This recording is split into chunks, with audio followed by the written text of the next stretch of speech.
What is going on, everyone? We are at the 6-week mark now, which is actually the halfway point if I decide to only do this for 12 weeks. That is unlikely to be the case though. I'm planning on doing this for probably 14 to 16 weeks, to be honest. Here's the last week's calorie and weight stats. Went quite a bit lower on the calories this time. And here's the difference so far. I'm looking pretty much exactly the same as last week, but quite a bit different from week 1. Waist is finally down 1 centimeter, so 90 now. Neck is 40 centimeters still. Chest is down 1 centimeter, 119. Arms are still 41 centimeters. And big surprise, legs are down 2 centimeters. Quite happy to get some fat off of these big boys. I actually started using my smartwatch again this week with the plan of starting to walk quite a bit more every day. I've had this for a few years and I've used this quite a bit in the past. As you can see, 4.5 million total steps here. Especially on the last cut that I did, which was in the fall of 2021, I was walking a lot every day. My daily average from the middle of August to the end of October actually ended up being around 12,000 steps a day, and that definitely helped with the weight loss, burning around 500 extra calories every day. For a pretty long time, around 1.5 months, my minimum goal was 10,000 steps a day, and I was quite obsessive about that. One evening at 9 PM, I remember having 8,000 steps. It was raining heavy outside, but I still went there and got the remaining 2,000, so yeah. Now this time, I'm definitely gonna use walking as my main activity modality again. In the past, I've done swimming, I've done cycling, and I've even dabbled in some running.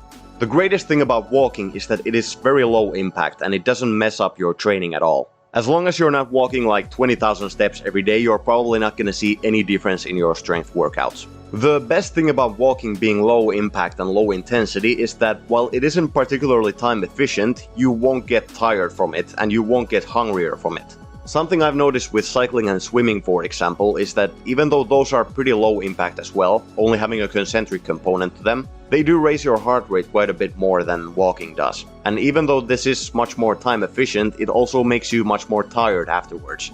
And what can happen is that once you're done with a cycling workout, for example, you'll just lay on the couch for the rest of the day, and your NEAT, non-exercise activity thermogenesis, will adjust down, which means you'll be burning less calories for the rest of the day. Walking really doesn't seem to do this, at least for me, unless I go for a really long walk when I really don't feel like it. Higher intensity exercise like cycling or swimming or running especially can also really raise up your appetite, which again walking doesn't really seem to do. In fact, I feel like walking regulates your appetite and makes you eat less. I won't be quite as obsessive about reaching my walking targets as I was last fall, but I will try to reach 5,000 steps a day at first, then I'll bump it up to 8,000 and then finally 10,000. But again, I will give myself some leeway on not having to reach that every single day if I really don't feel like it. Sustainability is more important than going all out and then burning out. Now, even though higher intensity exercise might not be optimal because it makes you hungrier and more tired and could affect your workouts negatively as well, I do think that if you enjoy a particular form of exercise, then definitely do it, no matter what it is. Being active and doing something you enjoy and getting better at it is much better than not doing it.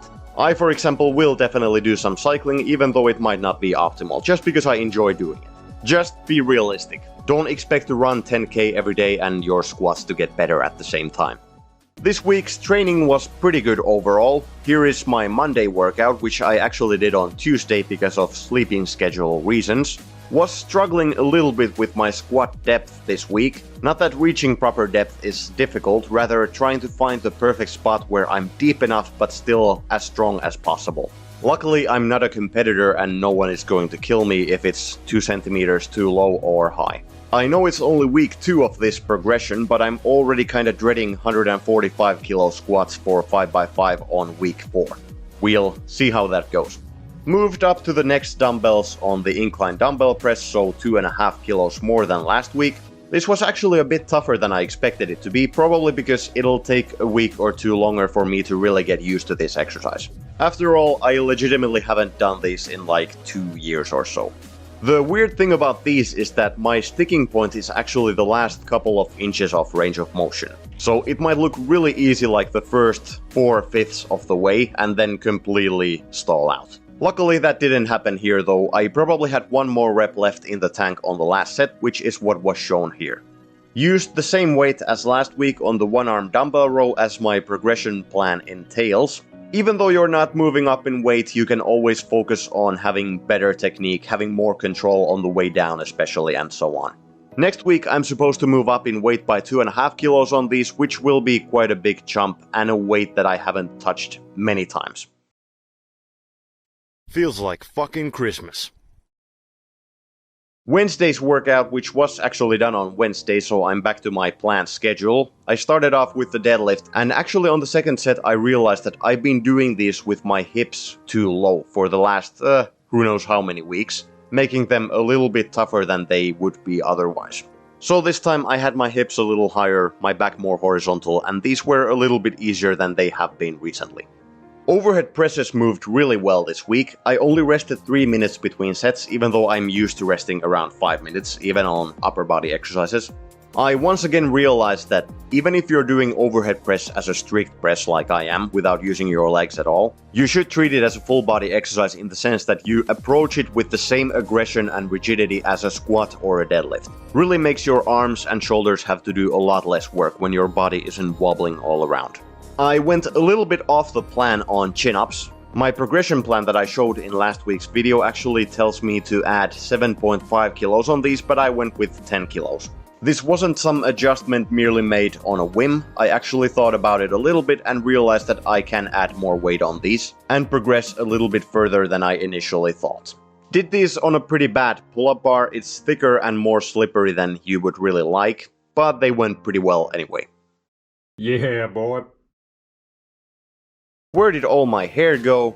Who knows, but Friday's workout started off with the high bar squat, doing these with 120 kilos this week, which is actually the weight that I finished my previous progression with for 10, 7, 6 and 5 I think.